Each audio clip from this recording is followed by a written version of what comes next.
ጤና ይስጥልን ተከበራችሁ የብሬዲዮ ቤተሰቦችና አድማጮች የዕለቱን ዜናዎችን እናሰማችኋለን። ዜናውን የምናሰማችሁን ሀብተ ማስፋና ታምሩግለን ባለንበት ሰዓት አቆጣጠር የዛሬ ሚያዝያ 15 ቀን 2018 ዓ.ም ዜናዎችን ከማሰማታችን በፊት አርዕስተ ዜናውን እናስቀድማለን።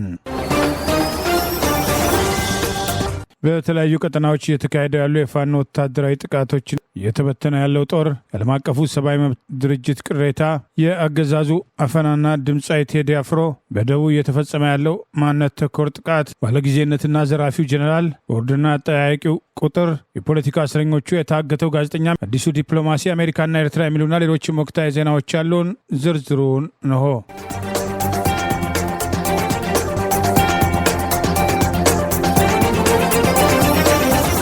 ሬሽን ለመቀባበል የተንቀሳቀሰ አገዛዙ ስልጣን አስጠባቂ ኃይል ላይ ሸዋ ጠቅላይ ግዛት አሳምነው ውስጥ ከሰምኮር ቡልጋ ክፍለ ጦር አስደናቂ እርምጃ በመውሰድ ድል መቀዳጀቱ ተገለጸ።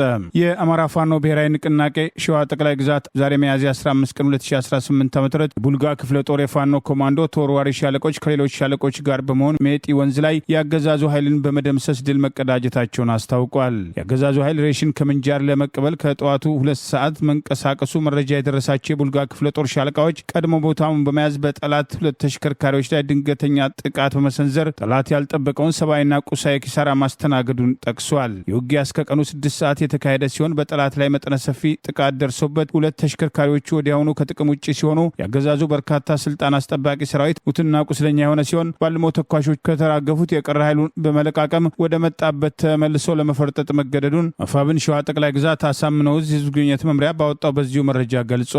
ይበንዲ እንዳለ ታፍሶ ወደ ስርዓቱ ገብቶ የነበረ አንድ የሚሊሻ አባል ከነሙሉ ትጥቁ ሸዋ ጠቅላይ ግዛት አሳምነው የአርበኞች ፋኖ ጦርን በሰላም የተቀላቀለ ሲሆን የአገዛዙን ገበናና በህዝብ ላይ የሚያደርሰውን ዘረፋ ጭምር ማጋለጡን ይኸው እዙ ባወጣው ተጨማሪ መረጃ ገልጿል። በተመሳሳይ አንድ የአየር ወለድ አባል አጼ ዘርዓ ያዕቆብ ኮር 77 ክፍለ ጦርን ሲቀላቀል ካንኮበር አንድ የአድማ ብተና አባል መሐመድ ቢሆነኝ ኮር ጣይቱ ክፍለ ጦርን ከነሙሉ ትጥቁ በሰላም መቀላቀሉን ዛሬ በወጣው በዚሁ መረጃ አስታውቋል። በይፋትና ጥሙጋ አውራጃ አርማንያ ዙሪያ የአማራ ህዝብን በመክዳት ያገዛዙ ወንበር ለማስጠበቅ ወገኑን እየወጋ ያለው ባንዳ አድማ ብተናና ወደ አማራ ግዛት አማራን ለመጨፍጨፍ የገባው የአብይ አገዛዝ ስልጣን አስጠባቂ አየር ወለድ ኮማንዶ ትላንት ሚያዝያ 14 ቀን 2018 ዓ.ም እርስ በርስ በመዋጋት በርካታ አድማ በታኝና አየር ወለድ ሲቆስል ቀላል የማይባሉ ያገዛዙ ስልጣን አስጠባቂ ሰራዊት አባላት መሞታቸውን ሸዋ ጠቅላይ ግዛት አሳምነው ዛሬ ሚያዝያ 15 ቀን 2018 ባወጣው በዚሁ መረጃ ገልጿል። ይህ በእንዲህ እንዳለ በሸዋ የታየውን የፋኖ አንድነት የሚያጠናክር ወታደራዊና ፖለቲካዊ ተሃድሶ ማድረጉን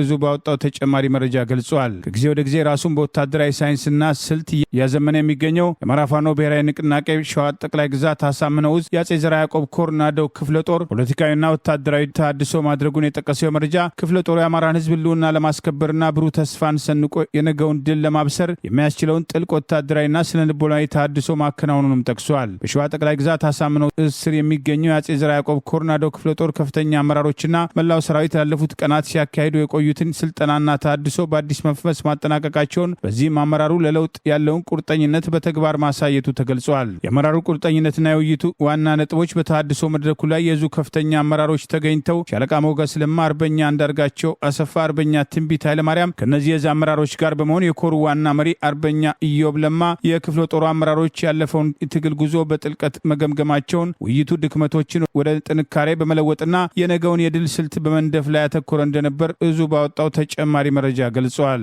አመራሮቹ ባስተላለፉት መልእክት ክፍለ ጦሩ በተለያዩ ውጊያ አውደ ግንባሮች ያስመዘገበው ድሎች ከመከላከል ወደ ማጥቃት ለተደረገው ሽግግር ትልቅ ማሳያ መሆኑን ጠቅሰው ያለፈውን ክፉ ጊዜ እንደ ትልቅ መማሪያ መጠቀም ለወደፊቱ ግልጽ ራዕይና የማይበገር ወታደራዊ ስነ ምግባር ሰንቀን ተነስተናል። ይህ ተሃድሶ ስራ ስልጠና ሳይሆን የአማራን ህዝብ ክብር ለመመለስ የገባነው ዳግም ቃል ኪዳን ነው በማለት መግለጻቸውን የአማራ ፋኖ ብሔራዊ ንቅናቄ ሸዋ ጠቅላይ ግዛት አሳምነው የህዝብ ግንኙነት መምሪያ ዛሬ ሚያዝያ 15 ቀን 2018 ባወጣው ተጨማሪ መረጃ ገልጿል። ዓለም አቀፉ የሰብአዊ መብት ተሟጋች አምነስቲ ኢንተርናሽናል በኢትዮጵያ ውስጥ እየተፈጸሙ ባሉ የሰብአዊ መብት ጥሰቶች ላይ ያለውን ስጋት ገለጸ። ባለፈው ዓመት በ2017 በመላው ኢትዮጵያ የሰፈነው ተጠያቂነት አለመኖር፣ በኃይል መፈናቀልና የሲቪክ ምህዳር መጥበብ የነገሰበት ዓመት እንደነበረ አዲስ ባወጣው ይፋ ሪፖርቱ አምነስቲም ገልጧል። ድርጅቱ የዓለም የሰብአዊ መብቶች ሁኔታ በዚህ ዓመት ወይም በፈረንጆቹ 2026 በሚል ባወጣው ዓመታዊ ሪፖርት በ2013 ዓ.ም በትግራይ ክልል በተካሄደው ደም አፋሳሽ ጦርነት ወቅት ለተፈጸሙ ዓለም አቀፍ ወንጀሎች እስካሁን ድረስ ምንም አይነት ፍትህና ተጠያቂነት የለም ብሏል። ጦርነቱ ካበቃም ዓመታት ቢቆጠሩም ተጠያቂነትን ለማረጋገጥ የሚደረጉ ጥረቶች መቆማቸውን አምነስቲም አሳውቋል። በተጨማሪም በአማራና በኦሮሚያ ክልሎች በቀጠሉ የትጥቅ ትግሎች ውስጥ የሚፈጸሙ የሰብአዊ መብት ጥሰቶች መቀጠላቸውን የጠቀሰው አምነስቲ የጥሰቶቹ መኖር ከትግራይ ክልል ባሻገር መሆናቸውን አጽንኦትም ሰጥቶበታል። ባለፉት ጊዜያት የተፈጸሙ ግፎችን ለመፍታት የታለሙ ጥረቶች በአብዛኛው ሳይተገበሩ መቅረታቸውን የሽግግር ፍትህ ሂደት ውይይትም ከተጀመረበት ጊዜ አንስቶ ለ3 ዓመታት ያህል ተቀዛቅዞ መቆየቱን ያጠቀሰው አምነስቲ ላለፉትና አሁን ለሚፈጸሙ ጥሰቶች ተጠያቂነት አለመኖሩ ቀጥሏልም ብለዋል። የኃይል ማፈናቀልን በተመለከተ በአዲስ አበባ ተፈጸሙ መፈናቀሎችን ጨምሮ የጨመረ የመጣውን የሀገር ውስጥ መፈናቀልን ያነሳው አምነስቲ ባለስልጣናት በአዲስ አበባ ውስጥ በጊዜያዊ ስፍራዎች የሚኖሩ ነዋሪዎችን በኃይል ያፈናቅላሉ፣ ብዙዎቹ በቂ አማራጭ መኖሪያ ቤትም ወይም ካሳም አላገኙም ብሏል። መንግስት የኮሪደር ልማት ፕሮጀክትን፣ መሰረተ ልማትን፣ መኖሪያ ቤቶችንና የህዝብ መገልገያ ቦታዎችን ለማሻሻል ያለመ አስፈላጊ የከተማ ልማትም ተግባር አድርጎ ቢገልጸውም አፈጻጸሙ ግን በአዲስ አበባና በሌሎችም በደርዘን የሚቆጠሩ የኢትዮጵያ ከተማ ማዕከላትን በሺዎች የሚቆጠሩ ዜጎች በኃይል የማፈናቀል እርምጃ ተዳርጓልም ብሏል።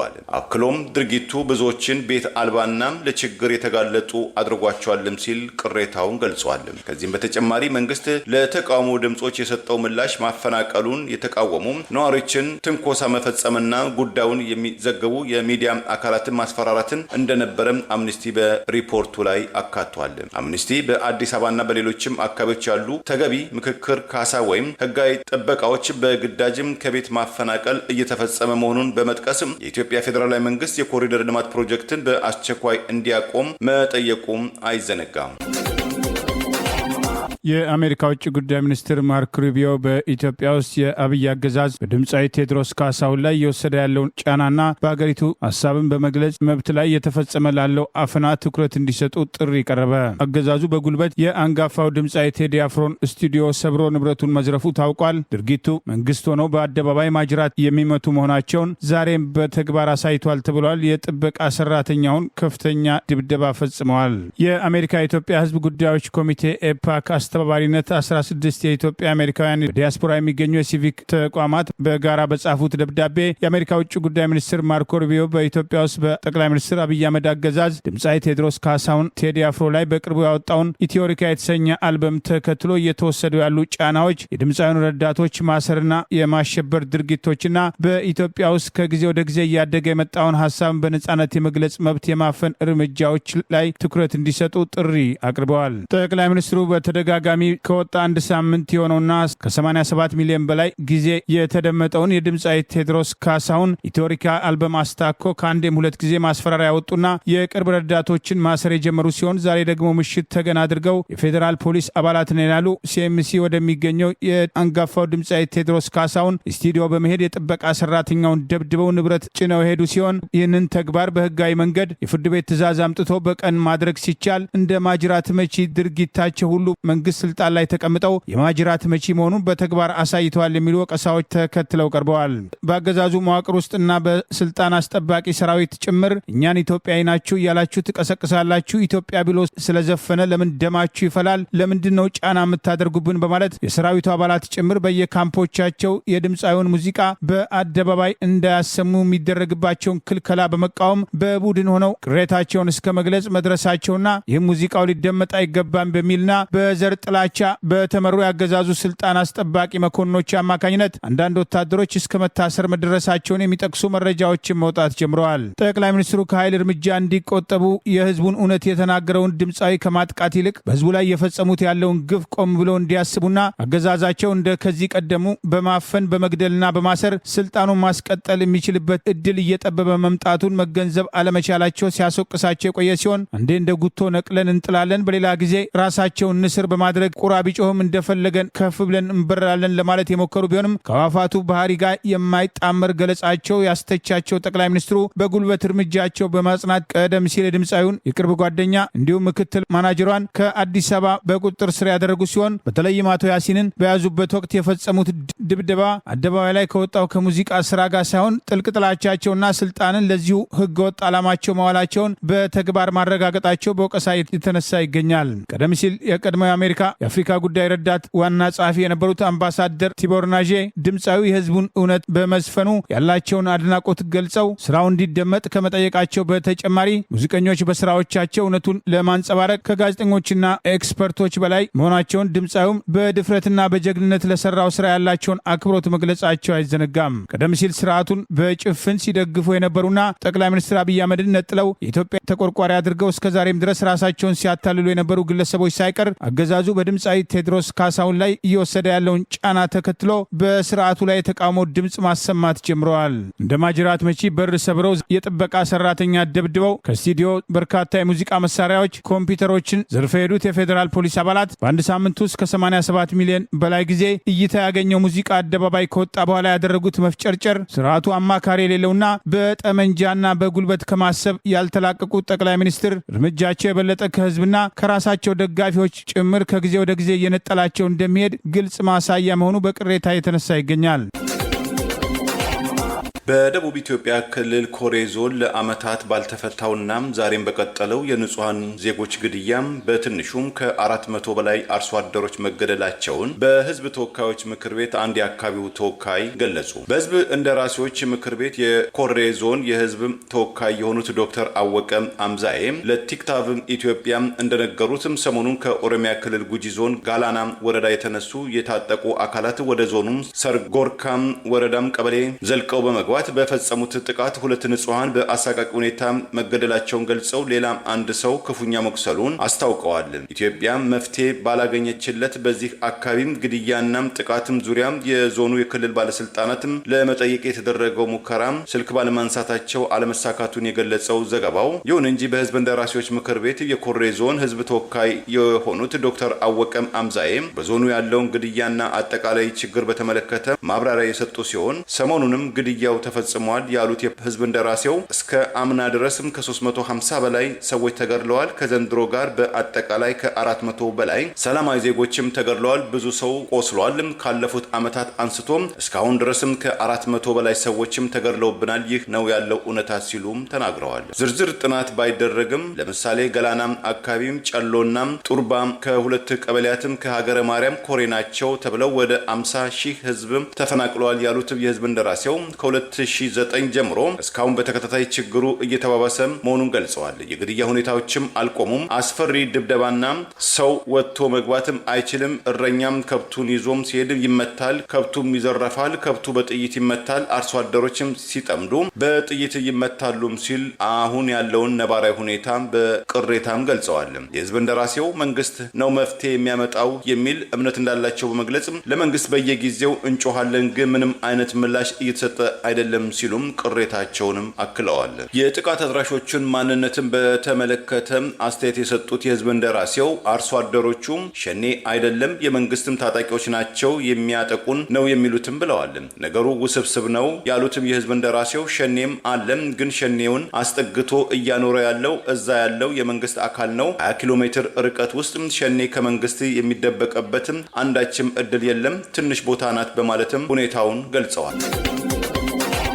የአማራ ፋኖ ብሔራዊ ንቅናቄ ጎንደር ጠቅላይ ግዛት በላይ ዛሬ የወሰደውን ወታደራዊ እርምጃ ተከትሎ ከ80 በላይ ጠላት ኃይል መደምሰሱን አስታወቀ። የአማራ ፋኖ ብሔራዊ ንቅናቄ ጎንደር ጠቅላይ ግዛት በላይ የቀድሞ ራስ አሞራው ውብነት 3ኛ ኮር የአሁኑ 208ኛ ኮር ድብ ጠለምት ተከዜ ክፍለ ጦር በዛሪማ ከተማ አቅራቢያ አረመኔው ስልጣን አስጠባቂ ሰራዊት ላይ የሰነዘረውን ጥቃት ተከትሎ ድል መቀዳጀቱን አስታወቀ። ከዛሪማ ብስኒት ሲንቀሳቀስ በነበረው የጠላት ስልጣን አስጠባቂ ሰራዊት ላይ የታቀደ ጥቃት መሰንዘሩን የጠቀሰው መረጃ የድብ ጠለምት ሬጅመንት 1 እና ሬጅመንት 2 በጥምረት በወሰዱት የተቀናጀና የተናበበ ጥቃት 80 የጠላት ኃይል ሲደመሰስ 40 ያህል የነፍስ ወከፍ የጦር መሳሪያ መማረኩን 28 ባንዳ የሚሊሻ አባላት ከጠላት መዋቅር ፈርሶ እጅ መስጠቱን 15ቱ መማረካቸውና ከ5 በላይ ቡድን መሳሪያና ቁጥሩ በርካታ ጠላት በድንጋጤ በአቅራቢያ በነበረው ጥልቅ ገደል ውስጥ እስከ መግባት መድረሱን ይኸው መረጃ ጠቅሷል። ዛሬ ሚያዝያ 15 ቀን 2018 ጠላት በድጋሚ የደረሰበትን የስነ ልቦና ስብራት ለማካካስ ከደባርቅና ዛሪማ ተጨማሪ ኃይል በማንቀሳቀስ ወደ ዛሪማ ዙሪያ አምብራና መናፈሻ የደረሰው የጠላት ሰራዊት የደረሰበትን ምት መቋቋም ባለመቻሉ የቀረ ኃይል ወደ መጣበት አቅጣጫ ለመፈርጠጥ መገደዱን አካባቢው በሰራዊታችን ቁጥጥር ስር ገብቷል በማለት የአማራ ፋኖ ብሔራዊ ንቅናቄ ጎንደር ጠቅላይ ግዛት በላይ ሰብሳቢ አርበኛ ዮሐንስ ንጉሱ ሙጬ ዛሬ ማምሻውን ባወጣው በዚሁ መረጃ ገልጿል። ሰሞኑን በቀጠና የአማራ ፋኖ ጎንደር ጠቅላይ ግዛት ህዝብ በላይ 204ኛ አስቻለው ደሴ ኮር የተሳካ የደፈጣ ኦፕሬሽን በማድረግ ከ20 በላይ ጠላት ኃይል መማረኩና ከ70 በላይ መደምሰሱን ከ30 በላይ ማቁሰሉና ከ50 በላይ ነፍስ ወከፍ መሳሪያ ከጠላት ላይ መማረኩን መረጃዎችን ጠቅሰን መዘገባችን አይዘነጋም። ይህ በእንዲህ እንዳለ አገዛዙ ስልጣን አስጠባቂ ወታደራዊ አዛዦች በተለይም ከምርጫው በፊት የተጠናከረ ወታደራዊ ጥቃት ከፍተው ከተሞችን አካባቢ ለምርጫው መደላድል መፍጠር አለብን የሚል እቅድ አውጥተው እየተንቀሳቀሱ መሆኑን የሚጠቅሱ መረጃዎች ወጥተዋል። ከዚህ ቀደም በተደጋጋሚ ተልዕኮ የከሸፈበት የጠላት ኃይል ተንቀሳቅሶ ምርጫ ባልመዘገበባቸው ህዝቡ በአደባባይ ሰላማዊ ሰልፍ በማድረግ ገዳያችንን አንመርጥም፣ ጦርነት ይቁም በሚል የተቃውሞ ሰልፍ ያደረገና የአማራ ፋኖ ብሔራዊ ንቅናቄም ይህንን ምርጫ ለማስፈጸም የሚንቀሳቀሱና በተባባሪነት የተሰለፉ ላይ የማያዳግም እርምጃ እንደሚወስድ ያስጠነቀቀ ቢሆንም አገዛዙ በጦር ኃይል ከምርጫው ቀናት በፊት ሁሉን አቀፍ ውጊያ በማድረግ ከተሞች አካባቢ የምርጫ ድራማ ለመስራት እቅድ አውጥቶ እየተንቀሳቀሰ ሲሆን የምርጫ አስፈጻሚዎች የሚባሉት በህገ ወጥ መንገድ ይፋ ባልሆነ መንገድ በኮማንድ ፖስት ስር እንዲንቀሳቀሱ ትዕዛዝ እንደተሰጣቸው የሚጠቅሱ መረጃዎች ወጥተዋል። ጦርነት ባለበት ምርጫ ማካሄድ አይቻልም የሚለውን ተቃውሞ ወደ ጎን የገፋው አገዛዝ በጦር ኃይሉ አማካኝነት ምርጫ ለማስፈጸም መንቀሳቀሱ አስቀድሞ በምርጫ አስፈጻሚነት የሰገሰጋቸውን ካድሬዎች ይህኑ ተልዕኮ በግንባር ቀደምትነት በጥምረት እንዲፈጽሙ እቅድ አውጥቶ እየተንቀሳቀሰ መሆኑ ለዚህም ሰሞኑን ያገዛዙ ወታደራዊ አዛዦች ተጨማሪ ምክክር ማድረጋቸውን የሚጠቅሱት መረጃዎች ወጥተዋል። በኦሮሚያ ክልል ከሚፈጸሙ ብሔርና ማንነት ተኮር ጥቃቶች ጀርባ ጭምር እጁ እንዳለበት በተደጋጋሚ የሚጠቀሰው ብርጋዴር ጀነራል ኃይሉ ጎንፋ በኦሮሚያ ክልል በአገዛዙ የተቋቋመውና ከፍተኛ ዝርፊያ፣ ህገወጥ ግድያ፣ አፈና የሚፈጽመው 120 የሚል ስያሜ የተሰጠው ቡድን መስራችና አመራር መሆኑን ጀዋር መሐመድ አጋልጧል። በአዲስ አበባና በተለያዩ አካባቢዎች ላይ በርካታ መሬት እንደተሰጠ የሚያጋልጡ መረጃዎች ወጥተዋል። በአምቦ በግፍ የግለሰቦችን ይዞታ ነጥቆ የወሰደበት እርምጃ ጭምር ተጋልጧል። የአብይ አገዛዝ በአማራ ህዝብ ላይ ቀጥተኛ ጦርነት ከመክፈቱም በፊት በኦሮሚያ ክልል የሚፈጸሙ በአማራ ብሔር ተወላጆች ላይ ያነጣጠሩና በኦርቶዶክስ እምነት ተከታዮች ላይ አነጣጥረው የሚፈጸሙ ጭፍጨፋዎችና ጥቃቶችን ኮሮና ይገኛ በሚል ህገወጥ ቡድን ከኋላ ከሚያስተባብሩ የጠቅላይ ሚኒስትር አብይ አህመድ አመራሮች መካከል የፓርላማ አባሉ ብርጋዴር ጀነራል ኃይሉ ጎንፋ አንዱ መሆኑ ተደጋግሞ ሲጠቀስ የቆየ ሲሆን ሰሞኑን ተደጋጋሚ መረጃ እየወጣ የሚገኝበትና በኦሮሚያ ክልል የተደራጀው ባለስልጣናት ድጋፍ የሚሰጠው 120 የሚል ስም የተሰጠው የገዳይ የዘራፊዎችና የአጋቾች ቡድን ዋና መሪ መሆኑን ጀዋር መሐመድ በተከታታይ ይፋ ባደረገው መረጃ አጋልጠዋል። ከ120 ማፊያ መስራቾችና መሪዎች አንዱ ጀነራል ኃይሉ ጎንፋ መሆኑን ትላንት ነግሬያችሁ ነበር። እርሱ በፖለቲካው ዘርፍ ውስጥ የሚንቀሳቀስ ግለሰብ ነው። እስኪ ከሚፈጽማቸው ወንጀሎች መካከል ለግል ጥቅሙ 120 ማፊያ የአምቦ ቅርንጫፍን በመጠቀም የፈጸመውን አንዲት ትንሽ ዘረፋ ልንገራችሁ በማለት በአዲስ አበባ ከወሰደው ግንባር ቦታ በተጨማሪ በ2018 ዓ ም እንደ አውሮፓውያን አቆጣጠር ለውጡ እንደመጣ አምቦንና አልማ የሚል ጥሪ ቀረበ። ታዲያ የከተማዋ ተወላጆችና ብዙ የኦሮሞ ልጆች አምቦ ለትግሉ ላበረከተችው አስተዋጽኦ ምስጋና ይግባውና ለጥሪው ምላሽ በመስጠት ወደዚህ ያመሩ። ከነዚያ ሰዎች መካከል አንዱ ተረፈ ቶሎሳ የሚባል ነበር። አምቦ ሄዶ ብዙ ተክሎች ያሉበት ሰፊ ግቢ ቤት እንደሚሸጥ ተነገረው። እርሱም ቤቱን ከነበሩት አዛውንት ባልና ሚስት ጋር በህግ ተስማምቶ ገዛ። እቅዱም በዚያ መሬት ላይ የግል ትምህርት ቤት መገንባት ነበር። የትምህርት ቤት ፈቃድ እያወጣ ባለበት ወቅት ግን ያልታሰበ ችግር ገጠመው ማለት ጀነራል ኃይሉ ጎንፋ አምቦ ሲሄድ ይህንን ሰፊ ግቢ አይቶ ተመኘው። መሬቱን ለመውሰድ በሐሰተኛ ማስረጃዎች የታጀበ የባለቤትነት ክስ አቀረበ። ይሁን እንጂ ፍርድ ቤቱ ከተረፈ ጎን በመቆም የእግድ ደብዳቤ ሰጠው። ይህ የፍርድ ቤት እግድ እያለ ኃይሉ በመሬቱ ላይ በአየር ካርታ አውጥቶ ቤቱን አፍርሶ ተክሎቹን አወደመ።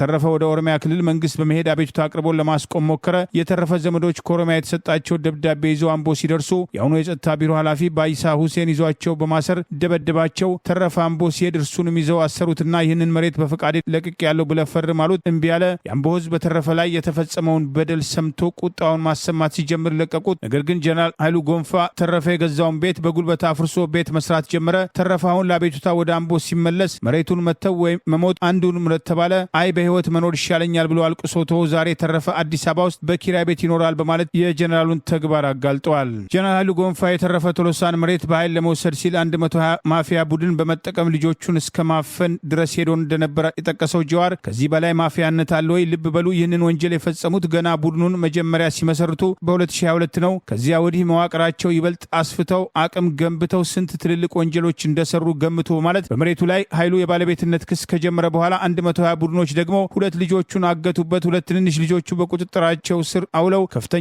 ጭንቀት ውስጥ ከተሰቱት በብዙ ትግል በሚዲያም ሳይቀር ጮሆና ህዝብ ልጆቹን ፍለጋ ተረባርቦ በኋላ እነሱ ማፈናቸው ላይ ተደረሰባቸው። በዘዴና በጸባይ በድርድር ልጆቹን ከሳምንት እገታ በኋላ ተለቀቁለት በማለት የፓርላማው አባል የሆነው ብርጋዴር ጀነራል ኃይሉ ጎንፋ በኦሮሚያ ክልል ዘረፋ፣ ግድያና እገታ የሚፈጽመው ቡድን ዋና መሪ መሆኑን ጭምር በማስረጃ አጋልጧል። ጀነራል ኃይሉ ጎንፋ ከዚህ ቀደም አርሶ አደር ነኝ ብሎ መሬት በከንቲባዋ ትዕዛዝ ከአዲስ አበባ እንደተሰጠ የሚያሳዩ ተጨማሪ መረጃዎችም ወጥተዋል። ብርጋዴር ጀነራል ኃይሉ ጎንፋ ቀደም ሲል የመከላከያ ሰራዊት አባል የነበረና ህወሓት ሰራዊቱን በበላይነት በተቆጣጠረበት ወቅት ወደ ኤርትራ ከሄዱት ወታደራዊ አዛዦች አንዱ ሲሆን ከኤርትራ ወደ ስዊድን ሄደው በስደት ይኖር የነበረና አብይ አህመድ ወደ ስልጣን ሲመጣ ወደ አገር ቤት የገባ ሲሆን ከፍተኛ የአማራ ህዝብ ጥላቻ ያለበት ኃይሉ የተባልኩት በሚኒሊክ ምክንያት ነው ማለት የጥላቻ ትርክት በአደባባይ በመናገርና በኦሮሚያ ክልል የሚፈጸሙ ብሔርና ሃይማኖት ተኮር ጥቃቶች ጀርባ እጁ እንዳለበት ተደጋግሞ ሲገለጽ መቆየቱ አይዘነጋም። ከብርጋዴር ጀነራል ኃይሉ ጎንፋ በተጨማሪ የዚሁ የማፊያ ቡድን አባል የሆኑ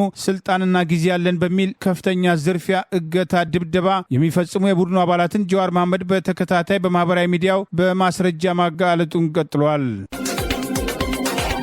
የአማራና የትግራይ ክልሎች በሚወዛገቡበትም የወልቃይት አስተዳደር ውስጥ የሚኖሩ የትግራይ ብሔር ተወላጆች ኢሰብአዊ ወንጀሎች ይፈጸምባቸዋል፣ እንደ ሁለተኛም ዜጋ ይቆጠራሉ ተብሎ በዓለም አቀፉ የሰብአዊ መብት ተሟጋች ሁማን ራይቶች የቀረበውን ጠንካራ ሪፖርት ኮሎኔል ደመቀም ዘውዱ ከእውነት የራቀና ወገንተኛ በማለትም አስተባበሉ። ሁማን ራይቶችም ከ40 በላይ ሰዎችን በርቀት ቃለምልስ ማድረጉን 8 የእርዳታ ድርጅቶች ሰራተኞችን፣ ዲፕሎማቶችና ሌሎችም ባለ ጉዳዮች ነገሩኝ በማለትም ባወጣው ዘለግ ያለም ሪፖርቱም የትግራይ ክልል ባለስልጣናት ምዕራብ ትግራይ ብለው በሚጠሩትም ቅድመ 1983 ዓ.ም በአማራ ግዛት እንደነበረ በሚታመነው የወልቃይትና ሰቲት ሁመራ አካባቢ የሚኖሩ የትግራይ ብሔር ተወላጆች ከመታወቂያ እደላ አንስቶ መሰረታዊ አገልግሎትም ተጠቃሚነትም ይገለላሉ፣ በአገራቸው እንደ ሁለተኛ ዜጋም ይቆጠራሉ፣ ይደበደባሉ፣ ይንጓጠጣሉ፣ ይታሰራሉ፣ እንቅስቃሴያቸውም ተገድበዋል ወዘተ የሚሉ ውንጀላዎችን ሁማን ራይቶች ማቅረቡን በትላንትናው ዕለት መዘገባችን ይታወሳል። ማዕቀብ እንዲጣልባቸው ከሁማን ራይቶችም ጥሪ የቀረበባቸው የወልቃይት ሰቲት ሁመራ አስተዳደር ምክትል ሊቀመንበር ኮሎኔል ደመቀም ዘውዱ ስለ ሁማን ራይቶች ወቀሳም ለቢቢሲ በሰጡት አስተያየት የሁማን ራይቶች ሪፖርት ወገንተኛና ከእውነት ጋር የሚጣረስ ነው በማለትም አጣጥለውታል። በአስተዳደሩ ውስጥ ከ10 ሺህ በላይ የትግራይ ብሔር ተወላጆች እንደሚኖሩ የገለጹት ኮሎኔል ደመቀም በእኛም አስተዳደር ውስጥ የትግራይ ብሔር ተወላጆችን የሚገፋ አቋም የለንም፣ ነገር ግን የሁማን ራይትስ ዎች በእኛ ላይ ውንጀላም ሲያቀርብ ይህ የመጀመሪያው አይደለም ያሉትም ኮሎኔሉ መታወቂያም ጠይቆም የተከለከለም አቤቱታም ያቀረበ የለም፣ የህወሓት ሰዎች በሰጡት መረጃና የእኛን ገጽታን ለማጠላሸትም የተደረገ ሙከራ ነው በማለትም ኮሎኔል ደመቀም ተቃውሟቸውን አሰምተዋል። ቀደም ሲል የህወሓት ኃይል ማህበረሰቡን እየገደለ እያፈናቀለ በነበረበት ወቅት ህወሓት መልካም አስተዳደር እንደሆነ ከሁማን ራይትስ ዎች በኩል ሲገለጽ ነበር ያሉት ኮሎኔሉ ሌላም የአካባቢው ሰዎችም ስናስተዳድር የትግራይ ብሔር ተወላጆችም ተለይተው ይጠቃሉ የሚል ለአንድ ወገን ያጋደለ ያሉትም ሪፖርት በሁማን ራይትስ ዎች በኩል መቅረቡ በግላችን እናወግዘዋለንም ብለዋል። በሪፖርቱ ሁማን ራይትስ ዎችም ጥያቄ እንዲቀርብላቸው የገለጹትም በሪፖርቱ ዙሪያም ከሁማን ራይትስ ዎችም ጥያቄ እንዳልቀረበላቸው የገለጹት ኮሎኔል ደመቀም ዘውዱ ሁማን ራይትስ ዎችም ከአንድ ድርጅት ማለትም ከህዝባዊ ወያነ ሓርነት ትግራይ ከህወሓት ጋር ተጣብቆ የሚያወጣው ያሉት ሪፖርት ከእውነታም የራቀ ነው። እነዚህም ለሁማን ራይትስ ዎች መረጃም ሰጡ የተባሉት ሰዎችም እዚህ ናቸው ወይ ሲሉም ጠይቀዋል። ኮሎኔሉ እነዚህ አስተያየት ሰጪ የተባሉት ወገኖች እዚህ ከኛ ጋር በአካል መኖራቸው ሊረጋገጥ ይገባል። እኛ የትግራይ ብሔርን በማንነትም አላጠቃንም። ኢትዮጵያዊ ነኝ እስካለ ድረስ በሰላም መኖር ይችላል። ሁሉም በእኩል እያየን ነው። ሁማን ራይትስ ዎች ማለት በውስጡ የህወሓት ሰዎችም ተገን አድርገው የፖለቲካ ስራ የሚሰሩበት ተቋም ይመስላል ያሉት ኮሎኔል ዘውዱ በአካባቢው ተፈጽሟል የተባለውን የሰብአዊ መብትም ጥሰትም ለወልቃይት ብቻም ታስቦ ሳይሆን የህወሓት ሰዎች በጦርነቱ ዋዜማ ላይ በማይካድራ በፈጸሙት የ1500 በላይ ንጹሃን ዜጎችን ህልፈትን በተመለከተም በገለልተኛ የሚያጣራም ከፖለቲካ ውግንና የሌለው አጣሪ ቡድን ቢመጣም እንቀበላለን ብለዋል። በሁማን ራይትስ ዎች በኩል የቀረበውን ሰሞነኛ ሪፖርት በተመለከተም የትግራይ ክልል ጊዜያዊ አስተዳደርም ሆነ የፌዴራል መንግስቱም እስካሁን የሰጡት ምላሽ የለም። በአገሪቱ የእርስ በርስ ጦርነት በማንሳት ዜጎችን እየጨፈጨፈ የሚገኘው አገዛዝ በርካታ የህሊናና የፖለቲካ እስረኞችን አስሮ እያሰቃየ ባለበት ምርጫ ሊካሄድ አይችልም የሚለውን ቅሬታ ወደ ጎን የገፋው በአገዛዙ ቁጥጥር ስር ያለው ምርጫ ቦርድ ለሰባተኛው ሀገራዊ ምርጫ 50 ሚሊዮን በላይ መራጮች ተመዝግበዋል በማለት የሰጠው መግለጫ አጠያቂ ሆኗል። በጠቅላይ ሚኒስትር አብይ አህመድ የሚመራው አገዛዝ ጉዳይ አስፈጻሚ በመሆኑ ተደጋጋሚ ወቀሳ የሚቀርብበትና ግንቦት 4 ቀን 2018 ይካሄዳል የተባለውን ሰባተኛ ዙር ሀገራዊ ምርጫ ተከትሎ በርካታ ህገወጥ ተግባራትን አይቶ እንዳላየ በመሆኑ ወቀሳ የሚቀርብበት በአገዛዙ ቁጥጥር ስር ያለው ብሔራዊ ምርጫ ቦርድ ከ50 ሚሊዮን በላይ መራጮችን መዝግብ ያለው በማለት ዜጎች ከቦታ ቦታ በነጻነት መንቀሳቀስ ባልቻሉበትና በአማራ ላይ የተከፈተው ጦርነት 3 ዓመት ባስቆጠረበት ዛሬም ድረስ እየተካሄደ ባለበት በኦሮሚያ ክልል አንዳንድ አካባቢዎች ቀጥተኛ ጦርነትና በበርካታ አካባቢዎች እንቅስቃሴ ገደብ የተጣለ ያህል በነጻነት መንቀሳቀስ የማይቻልበት ሁኔታ ትግራይ ክልል ሙሉ ለሙሉ ከምርጫው እንቅስቃሴ ውጪ በሆነችበት ከ50 ቢሊዮን በላይ ድምጽ መስጠት የሚችሉ መራጮችን መዝግብ ያለው የሚል ሐሰተኛ መረጃ በአደባባይ የሰጡት የቦርዱ ሰብሳቢ ሜላትወርቅ ኃይሉ የአገዛዙን ጉዳይ ለማስፈጸም ብሔራዊ ውሸት ዋሽተዋል የሚል ቅሬታ ተከትሎ ቀርበዋል። የኢትዮጵያ ህዝብ በግምት 130 ሚሊዮን ይሆናል ሊባል እንጂ ከዚህ ውስጥ ምን ያህሉ ለመራጭነት እድሜው ደርሷል? ለመሆኑ ከትግራይ ከአማራ ክልል ውጭ ያሉት መራጮች እድሜያቸው ለምርጫ የደረሰ ምን ያህል ናቸው ከሚለው ቁጥር አኳያ ከ50 ሚሊዮን በላይ መራጭ መዝግብ ያለው የሚለው አገዛዙ እያስገደደ ለአንድ ሰው 3 እና 4 ካርድ እየሰጠ መሆኑ በማስረጃ ጭምር ሲጋለጥ የነበረበትን ሂደት ወደ ጎን ያደረገና ቦርዱ ግልጽ የዚህ ዝርፊያና ህገወጥ ምርጫ ተባባሪ መሆኑን በተግባሩ እያሳየ ነው የሚሉ ወቀሳዎች ቀርበዋል። ቀደም ሲል መጋቢት ወር ላይ ቦርዱ የምዝገባ ሂደቱን ተከትሎ በጫና ዜጎች የምርጫ ካርድ እንዲያወጡ የተለያዩ አገልግሎቶች መከልከላቸውን መሰረት አድርጎ እርምጃ ወስዳለው ማስጠንቀቂያ ሰጥቻለሁ ይበል እንጂ በዛሬው የመራጮች ምዝገባ ትላንት ሚያዝያ 4 ቀን 2018 ተጠናቋል ይበል እንጂ ህገወጥ ተግባራቱን ተከትሎ ማስተባበያ በሚመስል መንገድ የተወሰኑ የምርጫ ጣቢያዎችን ዘግቻለሁ በማለት ቦርዱ ህጋዊ ስራ እየሰራ ለማስመሰል መሞከሩ ከዚህ ቀደም ከነበሩት የምርጫ ቦርድ በባሰ አገዛዙ አገልጋይ መሆኑን በተግባር እያሳየ መሆኑ በወቀሳ የተነሳ ይገኛል። ወጣቶች በማህበራዊ ሚዲያ ሳይቀር ጠቅላይ ሚኒስትር አብይ አህመድ ለይስሙላ የሚያካሄዱት ምርጫ ተከትሎ በምርጫው ራሳቸውን ከመረጡ በኋላ ግድያና ጥቃት በአገሪቱ እንደሚቀጥል ይህን አውቆ ህዝቡ የራሱን እርምጃ እንዲወስድ አብይን መምረጥ ማለት ሞት፣ ስደት፣ ውድቀትና ጦርነት መሆኑን በአደባባይ በተለያዩ ማህበራዊ ሚዲያዎች ጭምር በስፋት ይህንኑ የሚያሳዩ አስተያየቶች መሰራጨት ጀምረዋል። የኢትዮጵያ ህዝቦች አብይን ምረጡ፣ በኑሮ ውድነት ቁልቁል እንድዘግጡ፣ በጦርነት የሚያልቅ ሰው እንድታዋጡ፣ ሁላችሁ ተነሱ ብልጽግና በሉ፣ በድሮን በድሽቃ እንድትገደሉ፣ ሁላችሁ ጉረፉ ስጡት የምርጫ ካርድ፣ እስር ቤት እንዲሆን ኑሯችሁ ያለ ፍርድ። ይህ በእንዲህ እንዳለ ኢህአፓና እናት ፓርቲ ጭምር የተካተቱበት ትብብር ለኢትዮጵያ አንድነት ዛሬ ሚያዝያ 15 ቀን 2018 ዓ.ም ቦርዱ ለ14 ቀን ተራዝሞ የነበረ የመራጮች ምዝገባ ተጠናቋል ካለ በኋላ ምዝገባው እንዲራዘም የሚል ጥያቄ አቅርበዋል። በአማራ ክልልና የተለያዩ አካባቢዎች ላይ ለመንቀሳቀስ እንቸገራለን፣ ጦርነት እንዲቆም፣ የታሰሩት ያለ ቅድመ ሁኔታ እንዲፈቱ፣ ይህ የማይሆን ከሆነ ለምርጫው አስቻይ ሁኔታ የለም ሲል የነበረው ትብብር ትላንት ለምርጫ ቦርድ ጻፍኩት ባለው ደብዳቤ ባለቀ ሰዓት በማህበረሰቡ ዘንድ በጥቂቱ ፖለቲካዊ መነቃቃት መፈጠሩ ቦርዱ በአንድ ሳምንት ቀኑን እንዲያራዝም መጠየቁን አስታውቋል። አገዛዙ ብቻውን ሮጦ አሸነፍክ የሚልበትን የይስሙላ ምርጫ እውነተኛ ተቃዋሚዎች ቦይኮት በማድረግ የአገዛዙን ህገወጥ ተግባር እንዲያጋልጡ ተደጋጋሚ ጥሪ ሲቀርብ መቆየቱ አይዘነጋም። የኢትዮጵያ የመስኖና የቆላማዎች ሚኒስቴር በበጀት እጥረትና የደህንነት እጦትም ሳቢያም የታለመለትን የስራ ክንውን በአግባቡ ለመፈጸም ችግር እንደገጠመው አስታወቀ። በዶክተር አብርሃም በላይ የሚመራው የሚኒስቴር መስሪያ ቤቱ ባለፈው 9 ወራትም ያከናወናቸውን የስራ ሪፖርት ለህዝብ እንደራሴዎች ባቀረበበት መድረክ ላይ እንደተገለጸው ምንም እንኳን በአንዳንድ ፕሮጀክቶች ላይ አመርቂ ያላቸውን ውጤቶች ቢያስመዘግብም በአንዳንድ አካባቢዎች ያልተቋረጠ የገንዘብ አቅርቦት እጥረት፣ የደህንነት ስጋት የሚኒስቴር መስሪያ ቤቱ ባለፉት 9 ወራት ሊያከናውናቸው ያቀዳቸው ፕሮጀክቶችን ፈቀቅ እንዳይሉ ለተጨማሪ ወጪና ለጥራት ጉድለት መንገድ መክፈታቸውን ገልጿል። ባለፉት 9 ወራት 100,000 ሄክታር የመስኖ መሬቶችን ማልማቱን የገለጹት ዶክተር አብርሃም በላይ ከዚህ ዓመት ውስጥ አዳዲስ የመስኖ ስራዎች ላይ ከማተኮር በስራ ላይ ባሉ ፕሮጀክቶች ላይ ትኩረት መስጠት እንደሚገባም ገልጸዋል። የህዝብ እንደራሴዎችም ትኩረት መሰጠት ያለበትም ቀድሞውኑ በስራ ላይ በሚገኙ ፕሮጀክቶች ላይ ይሁን የሚለውን ሐሳብ መደገፋቸው የታወቀም ሲሆን እየተካሄዱ ያሉ ፕሮጀክቶችም ዙሪያ ወቅታዊ መረጃና ሪፖርትም እንዲደረግም ሲሉ አጽንኦትም ሰጥተዋል። ከዚህም በተጨማሪ ለበርካታ ዓመታት በይደር የቆዩ ከእርሻ መሬቶቻቸው የሚፈናቀሉ ወገኖችም ተገቢውን ትኩረትና የሞራል ካሳም እንዲሰጣቸው የህዝብ እንደራሴዎቹ ለሚኒስቴር መስሪያ ቤቱ ምክረ ሐሳባቸውን ማቅረባቸው ታውቋል።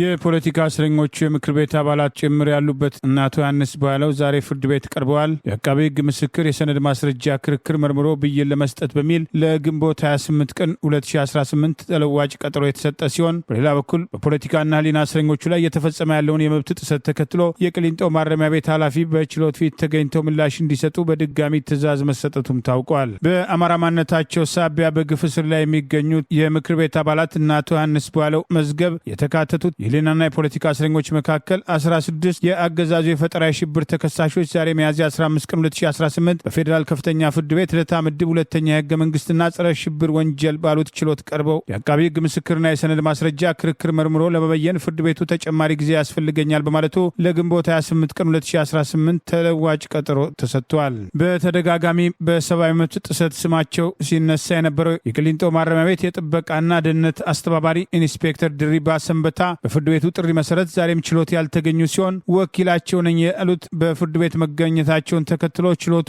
የጠራ ወኪሉን ሳይሆን ዋናውን ባለጉዳይ ነው በሚል አስተያየታቸውን ሳያደምጥ ቀርተዋል። ከምክር ቤት አባላቱ መካከል ያለመከሰስ መብታቸው ሳይነሳ ከታሰሩት አንዱ ዶክተር ካሳ ተሻገር በአጽንኦት እንዲታይላቸው የፈለጉትን ጉዳይ በማንሳት በግል ሆስፒታል ተኝተው የልብ ሕክምና እንዲሰጣቸውና ከታማሚ ልጃቸው ጋር የመገናኘት ጊዜ ጋር በተያያዘ ላነሱት አቤቱታ የማረሚያ ቤቱ ጥበቃ ኃላፊ የፍርድ ቤት ትዕዛዝ እስከደረሰ እንደሚያስፈጽሙ ከዚህ ቀደም የገለጹ ሲሆን ፌዴራል ፖሊስ በተወካይ በኩል ከሰብአዊ መብት ጥሰትና በተከሳሾች በኩል በኢንስፔክተር ድሪባ ሰንበታ ላይ ከቀረበው ክስ አንጻር ምርመራ እያደረገ መሆኑን ገልጾ ከፊል ተከሳሾች ወደ አባ ሳሙኤል ማረሚያ ቤት በመወሰዳቸው ገብተን ተከሳሾችን ለማነጋገር እንችል ዘንድ ትዕዛዝ ይሰጥልን የሚል ሂደቱን ጥያቄ ማቅረቡን አሎክሰን አንድነት ከላከው ከዚሁ ዘገባ ለማወቅ ተችሏል። የቅሊንጦ ማረሚያ ቤት ኃላፊ በችሎት ፊት ተገኝተው ምላሽ እንዲሰጡ ችሎቱ በድጋሚ ያዘዘ ሲሆን ሶስተኛ ተከሳሽ ዶክተር ካሳ ተሻገር ተኝተው ለመታከም ይችሉ ዘንድ ማረሚያ ቤቱ አስፈላጊውን ትብብር እንዲያደርግ የሚል ትዕዛዝም ሰጥቷል። ፌዴራል ፖሊስ ከሰብአዊ መብት ጥሰት አንጻር እያደረገ ላለው ምርመራ አባ ሳሙኤል ከፍተኛ ጥበቃ ማረሚያ ቤት ተከሳሾች ጋር ከማገናኘት አንጻር አስፈላጊውን ትብብር እንዲያደርግ ያዘዘ ሲሆን ፌዴራል ፖሊስ ተከሳሾች ከተወሰደባቸው ንብረት ጋር በተያያዘ ፍርድ ቤቱ ሚያዝያ 8 ቀን 2018 በሰጠው ትዕዛዝ መሰረት ፈጽሞ ምላሹን ለችሎት እንዲያቀርብ ሲል በድጋሚ ያዟል። 45ኛ ተከሳሽ ሌላው የፖለቲካ እስረኛ ደሳለኝ እጅጉ ሕክምናን በተመለከተ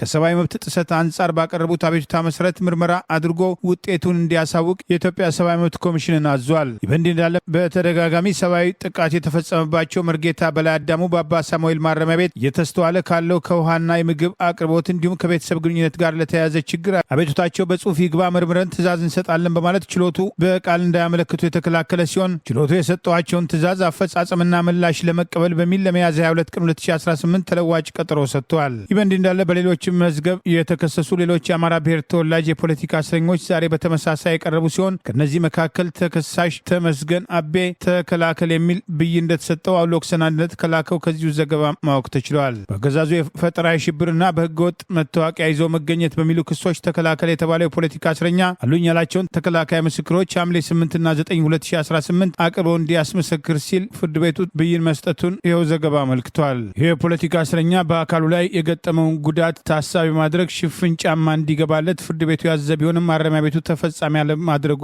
ዛሬም ተነስቷል። በተመሳሳይ ፖለቲካ እስረኛ ኋላሸት ዘነበ በችሎት የተገኘ ሲሆን መዝገቡ የተቀጠረው ተከሳሹ ተከላካይ ምስክሮች እንዲያሰማ በሚል ቢሆንም በማረሚያ ቤት ከሚገኙ ምስክሮች መካከል ተስፋዬ ከበደ ብቻ የቀረ ሲሆን ሌሎች ምስክሮች ያሉት መንግስታዊ ጦርነት ባልተለየ አማራ ክልል በመሆኑ አገራዊ ችግር ከሆነው ከነዳጅ እጥረት ጋር በተያያዘ የትራንስፖርት ችግር በመኖሩ ለመምጣት አለመቻላቸውም ተገልጿል። በተከሳሽ ጠበቃ አስማማው እንደተገለጸው የችግሩ ስፋት ታሳቢ ማድረግ ረዘም ያለ ቀጠሮ እንዲሰጥ የሚል ጥያቄ ለፍርድ ቤቱ ያቀረበ ሲሆን ፍርድ ቤቱም ለሐምሌ 7 ቀን 2018 ተለዋጭ ቀጠሮ ሰጥቷል። በእንዲህ እንዳለ በግፍ ከታሰሩት መካከል ተከሳሽ ታዴ በቀለ በፌዴራል ከፍተኛ ፍርድ ቤት ልደታ ምድብ አንደኛ ህገ መንግስትና ጸረ ሽብር ችሎት ዛሬ የቀረበ ሲሆን ምስክሮች ስላልመጡ በሚል ለግንቦት 18 ቀን 2018 ተለዋጭ ቀጠሮ ተሰጥቶበታል ሲል አውሎክሰን አንድነት የፍርድ ቤቱን ውሎ መሰረት አድርጎ በላከው በዚሁ ዘገባ አስታውቋል።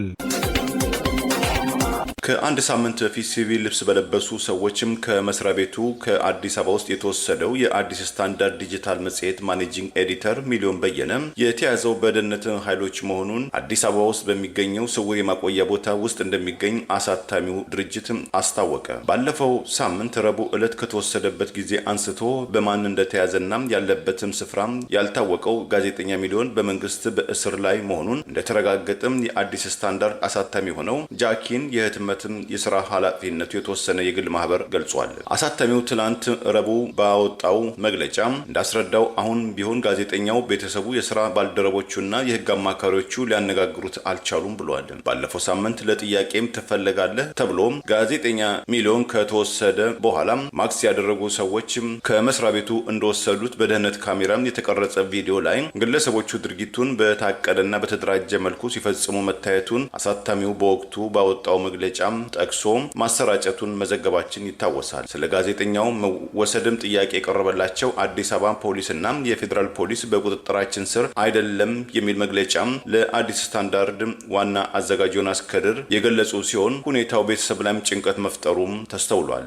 አሳታሚው ትናንት ባወጣው መግለጫ ጋዜጠኛው ሚሊዮን ያለበትን ለማወቅ ላለፈው አንድ ሳምንት ካደረገው ያላሰለሰም ፍለጋ በኋላ ጋዜጠኛው አዲስ አበባ ውስጥ ታፍኖ እንደሚገኝ አስታውቋል። በተደረገው ክትትልም ጋዜጠኛው ሚሊዮን የተወሰደው በደህንነት ኃይሎች እንደሆነ እንዲሁም በአዲስ አበባ በግልጽም ባልታወቀም ስውር የማቆያ ቦታ እንደሚገኝ ማረጋገጡን ገልጿል። መግለጫው ቤተሰቡ፣ የሥራ ባልደረቦቹ እንዲሁም የህግ አማካሪዎቹ ሊጠይቁትም ሆነ ሊያነጋግሩት አልቻሉም፣ ጤናውን በምን ሁኔታ ላይ እንደሚገኝ ለማወቅ አልተቻለም ብሏል። በህጉ መሰረት በተያያዘ በ48 ሰዓታት ውስጥ ፍርድ ቤት የመቅረብ መብቱ አለመጠበቁንም ጋዜጣው አስታውቋል። እንዲህ አይነቱ በህግም የተከለከሉ መሰረታዊ መብቶች የሚጥሱ ድርጊቶች አጥብቆ እንደሚኮንን የገለጸው አሳታሚው ድርጅት ጋዜጠኛ ሚሊዮን የሚገኝበትን ቦታ በአስቸኳይ እንዲገለጽ ጠይቋል። ከቤተሰቦቹ ከህግ ተወካዮች ጋርም እንዲገናኝ እንዲሁም ያለምንም ቅድመ ሁኔታ በአስቸኳይ እንዲፈታ ሲል ጥሪ አቅርቧል። ዓለም አቀፉ የጋዜጠኞች መብት ተሟጋች በእንግሊዝኛው ምህጻረ ቃል ሲፒጄ ባለፈው ሳምንት ባወጣው መግለጫ የኢትዮጵያ ባለስልጣናት ጋዜጠኛ ሚሊዮን በየነን ማን እንደወሰደው በአፋጣኝ ማረጋገጥም እና መለቀቁን ማረጋገጥና ተጠያቂዎቹንም ለፍርድ ማቅረብ እንዳለባቸው ማሳሰቡን መዘገባችን አይዘነጋም።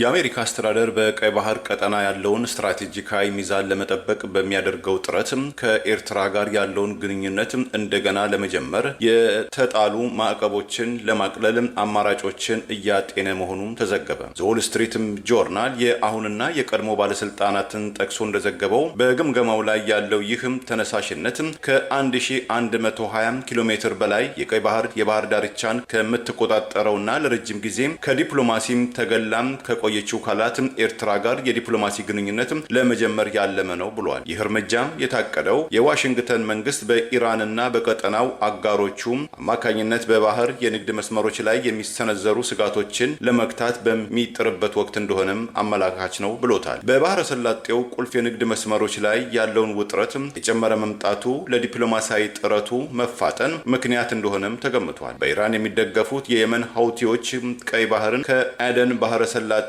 ጋር የሚያገናኘውን የባቤል መንደብም የባህረ መተላለፊያን ለማወክም ደጋግመው ሲያስፈራሩ እንደነበረም በዘገባው ላይ ተመልክቷል። በሌላ በኩል ኢራን በሆርሙዝ ሰርጥ በኩል የሚያልፉ መርከቦችን እንቅስቃሴ መገደቧን ከሰሞኑ የሚወጡ ዜናዎች የሚያመላክቱ ሲሆን የኤርትራ መልክዓ ምድር አቀማመጥ ለዓለም አቀፍ ንግድና ለወታደራዊ እንቅስቃሴም ወሳኝ የሆኑ አማራጭ የባህር መስመሮችን ለመጠበቅ ቁልፍ ሚና ሊጫወት እንደሚችል የአሜሪካ ባለስልጣናት ያምናሉ ሲል የዎል ስትሪት ጆርናል ዘገባም ጠቅሷል። ለዚህም የግንኙነት ጥረት የአሜሪካ የአፍሪካ ጉዳዮችም ተወካይ ማሳድ ቦሎስ ከኤርትራው ፕሬዝዳንት ከአቶ ኢሳያስ አፈወርቂና ከውጭ ጉዳይ ሚኒስትራቸው ኦስማን ሳሌህ መሐመድ ጋር በቅርቡ መወያየታቸውን የተገለጸ ሲሆን ግብጽ በሁለቱ ወገኖች መካከል ያለውን ንግግር በማመቻቸት ረገድም ቁልፍ ሚና እየተጫወተች ነው ሲል ዎል ስትሪት ጆርናል ዘግቧል። የአሜሪካ የውጭ ጉዳይ መስሪያ ቤትም ከኤርትራ ጋር ያለውን ግንኙነት ለማጠናከር ፍላጎት እንዳለው ቢገልጽም ማዕቀቦችን ስለማንሳት ስላለው እቅድ ግን እስካሁን እስካሁን የተረጋገጠ ነገር አለመኖሩ በጋዜጣው ዘገባ ላይ ተጠቅሷል። ፕሬዚዳንት ዶናልድ ትራምፕ አስተዳደር ውስጥ ያለው ውስጣዊ ውይይት በኢራንና በጋዛ ግጭቶች ምክንያት መዘግየቱ በዘገባው ላይ የተመለከተ ሲሆን ይሁን እንጂ በዓለም ላይ ካሉ ጨቋኝ ሀገራት መካከል አንዷም ተደርጋ በምትቆጠረው ኤርትራ ጋር ግንኙነት ወደ መደበኛ ሁኔታ የመመለሱ እቅድም ትችትም እየቀረበበት ነው ሲልም ጋዜጣው አትቷል። የቀድሞው የአሜሪካ የስለላና የውጭ ጉዳይ መስሪያ ቤት ባለስልጣን ካሜሮን ሃደስን በተለምዶ ማዕቀቡ የምናነሳው አንድ ሀገር ለዚያም የሚመጥን ተግባር ሲፈጽም ነው፣ ኤርትራ ግን ይህንን አላደረገችም። እንዲያውም ከፈረንጆቹ 1993 ጀምሮ የነበረችው ያቺ ወታደራዊና አምባገነን ያላትም አገርነት ማዕቀብ በማንሳት የምንሸልማቸው ከሆነ እኛ ምን እያገኘን ነው ሲልም ጠይቀዋል። የዎል ስትሪት ጆርናል ዘገባም በማከልም የአሜሪካና የኤርትራ መቀራረብ በአፍሪካ ቀንድ ላይ ሰፊ ተጽዕኖ ሊኖረው እንደሚችል ጠቁሞ በተለይ በኢትዮጵያና በኤርትራ መካከል ያለው ውጥረት ወደ አዲስ ግጭት ሊያመራ ይችላል የሚለው ስጋት በጨመረበት ወቅት መሆኑም ትኩረት የሚስብ ነውም ብሎታል። ዛሬ ያሉን ዜናዎች እነዚህ ናቸው። ዜናውን ስታደምጡ ለቆያችሁ የህብር ሬዲዮ ቤተሰቦችና አድማጮች ምስጋናችን ድረሳችሁ። የህብር ሬዲዮ ኦፊሻል ዩቲዩብ ቻናላችንን ሰብስክራይብ ያላደረጋችሁ ሰብስክራይብ በማድረግ በተጨማሪም የደውል ምልክቱን በመጫን የህብር ሬዲዮ ቤተሰብ እንድትቀላቀሉ በአክብሮት እንጋብዛለን። ጤና ይስጥልን። ቸር እንቆይ።